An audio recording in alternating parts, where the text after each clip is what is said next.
Coming up in this episode, IMG Matt Dwyer faces decent questions. Derek Beaumont comes with a salient point for B grade and lower teams.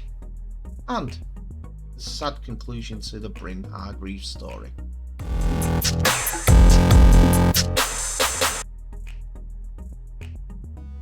Hello ladies and gentlemen, and welcome back to the channel. Hell Dominance. Anthony here. Please remember to like and subscribe, and also click that notification bell if you're enjoying what you're seeing and if you want to continue seeing more.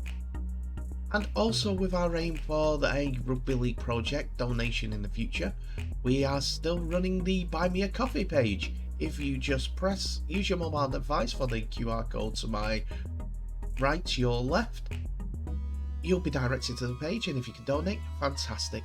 I appreciate it and thank you in advance. We unfortunately though have to go to America, where the saga of Bryn Hargreaves has come to a sad end.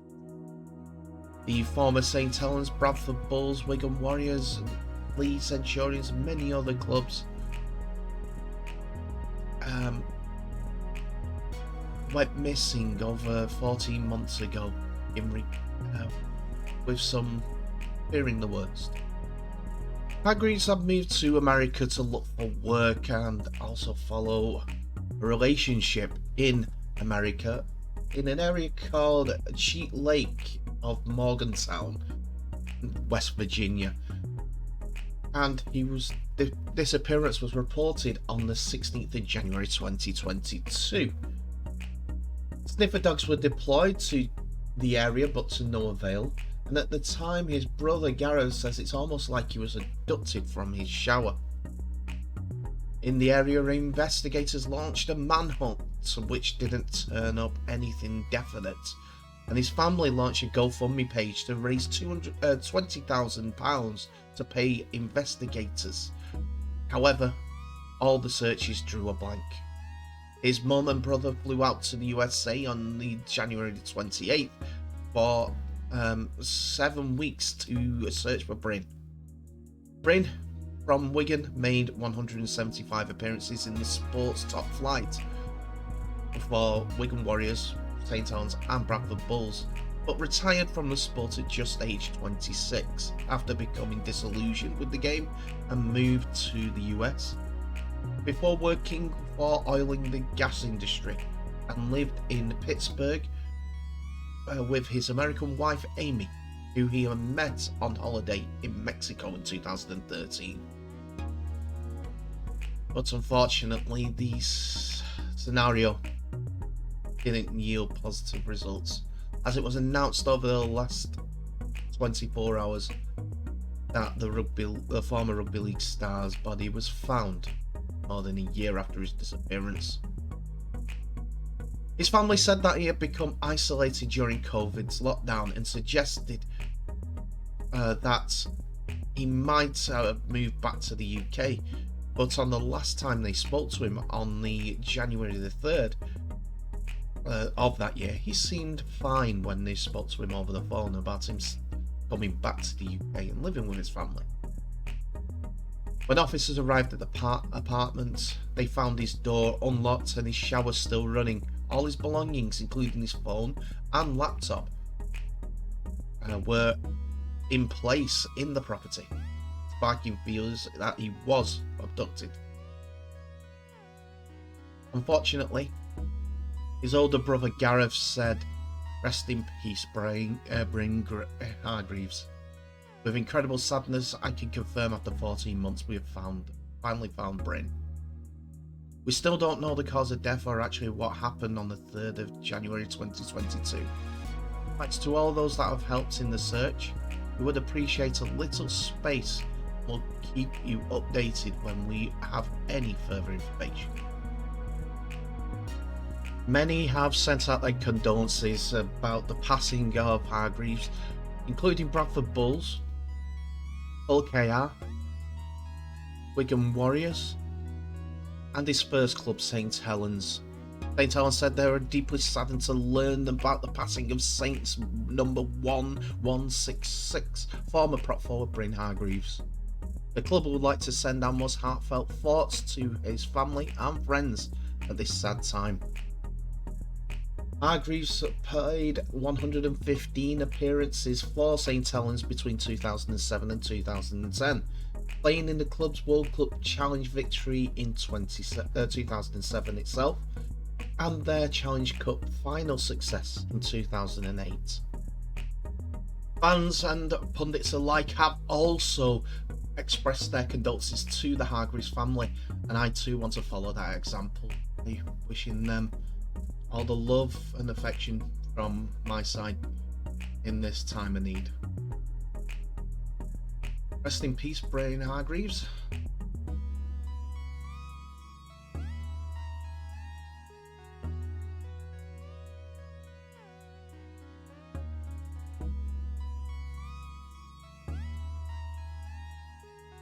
We turn our attention now back to IMG, as they have been talking about a couple of aspects of the IMG proposal moving forward to Dave Woods on his Radio 5 live show for Rugby League. And 2023 is a big year for Rugby League, and not because IMG's involvement in the sports, but the broadcast deals with Sky Sports, Channel 4 and Viaplay all expire at the end of this year. It was recently confirmed that other players are in the market for the Super League, but now IMG have explained why it will take longer for a broadcast deal to be decided than before. Speaking to Radio 5 Live, Matt Dwyer of IMG said the challenge in the market at the moment is that the EFL, the English Football League rights, are up at the moment, so the Football League are looking to sell their TV rights on the market at the moment. Most of the main players in the broadcast market in the UK are looking at various degrees. That was meant to be finished pre-Christmas, and it's not. The indications we have is that it will be finished this month. But for most broadcasters, the feedback is that they need to get that sorted. Then they'll turn to rugby league discussions. In the background, we've been doing a lot of work with Sky in terms of helping them understand our vision and what we're trying to do with the sport. We're also speaking to other broadcasters in the market as well, and getting them up to speed as to what the plans for the sport and why we think it has a great future, and should be something they looked at as a part of their own portfolio. So after so many years of having Sky Sports as their primary broadcaster, it would make sense that they will want to prioritise Sky Sports as their main sports providing, content providing partner. But Sky have got a huge division of sports and also loads of upcoming sports, particularly in the women's side. Any deal with Sky Sports should include the women's game at rugby league level.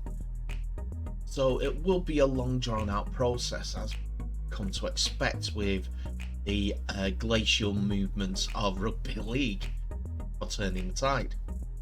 But it wasn't the only thing that they were talking about on Radio 5 Live.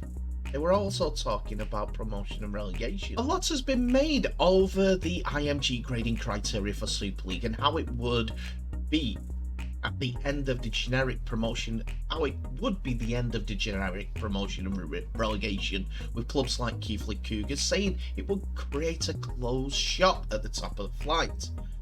However, Matt Dwyer has revealed that promotion and relegation could still feature in Rugby League and also Super League. That came on the 5 Live questioning, where Dave Woods asked Dwyer directly. Playing mind games here, but let's use the table as it is now. Wakefield bottom of Super League and Featherstone at the top of the Championship. If they both scored the same number of points, then do Featherstone come up by the virtue of the fact that they have promotion and relegation is very much an instinctive thing in British sport? Dwyer then responds, did the way that the scoring works out, it's quite unlikely that we'll end up with two teams on the same score. On the chance that there is two teams on the exact same score, we have said that performance will be a deciding factor.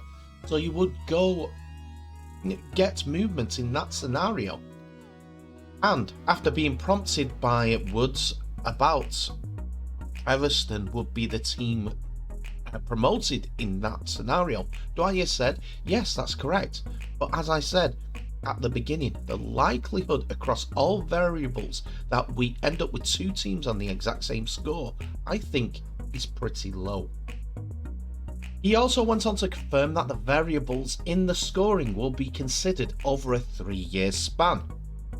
Most of the variables run over a 3-year period, so if you're having a terrible year with injuries, for example, there is sort of a weighing out of that over time. We are looking to reward consistency on the pitch, as well as consistency of performance off the pitch as well. So it is all about growth. Growth on the field, growth off the field, growth of financing and growth of a fan base. Some rugby league clubs will not be happy with that, whilst they know that they will be constrained due to their demographic and also their designated area, considering the towns that they play in. But one person has come out with a statement in regards to that, and it's a person that I don't normally comment over.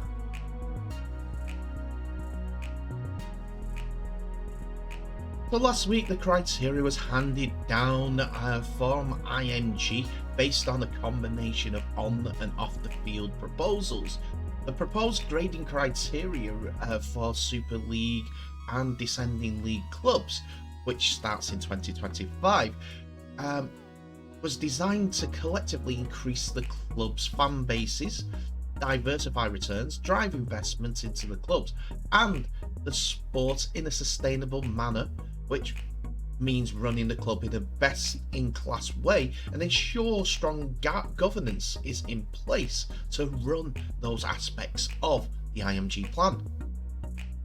So there was recommended criteria with fandom being 25%, performance 25%, finances being 25% of the three major impacts, with stadium and catchment areas being the remaining 20-25%. This naturally caused some blowback, notably from Keighley Cougars, but also there is talk of other championship clubs like Leaders, Featherstone Rovers, unsure of that.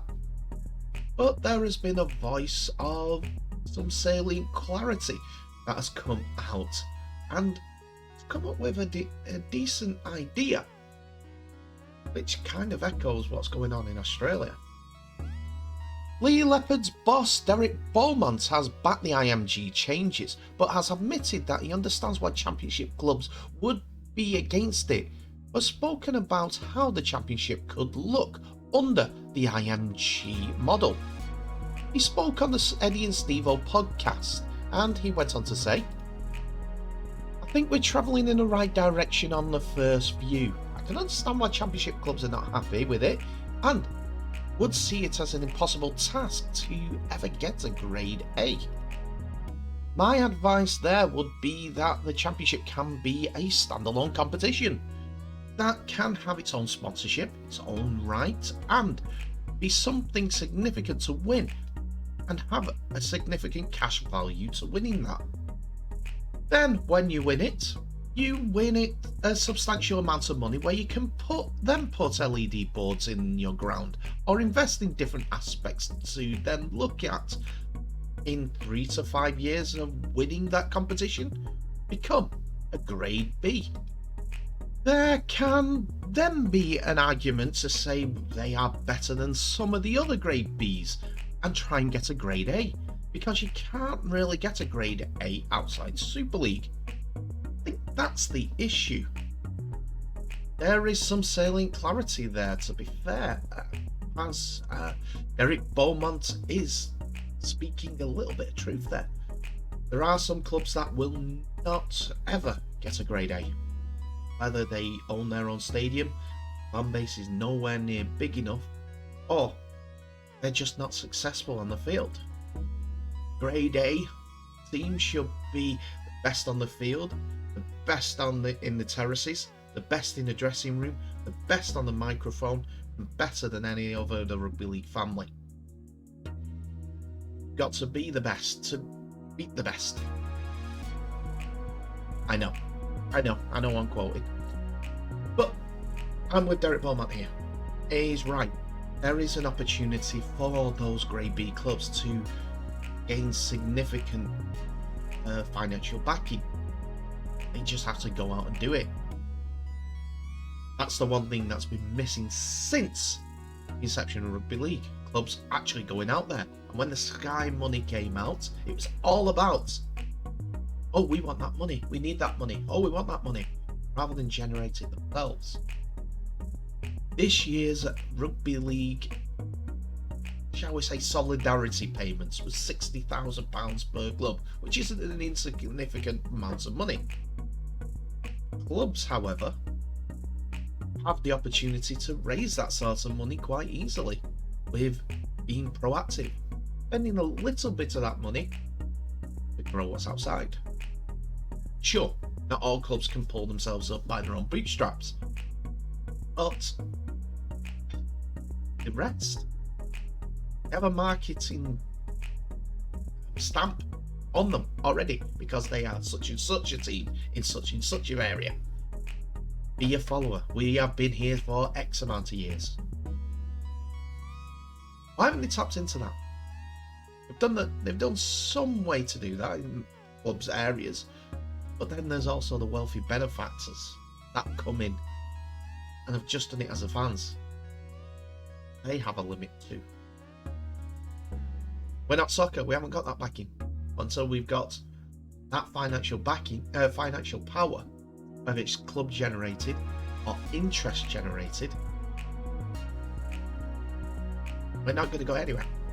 So we have to change a couple of things. This idea is not too bad.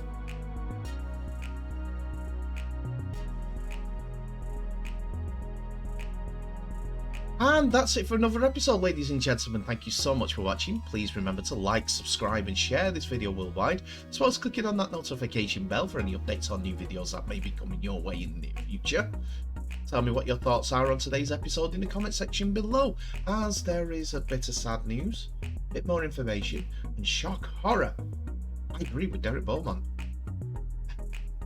Please be respectful about the comments, but hey ho, we all have our crosses to bear sometimes. Anyway, please go out there and send your condolences to the Hargreaves family in regards to the passing of Bryn. It's a sad end to a story, and not one that any of us would hope for. And I do hope that they smile about Bryn soon. Anyway, thank you so much for watching. Please remember to share this video worldwide. I'll end the episode as you always do by wishing you all the very best.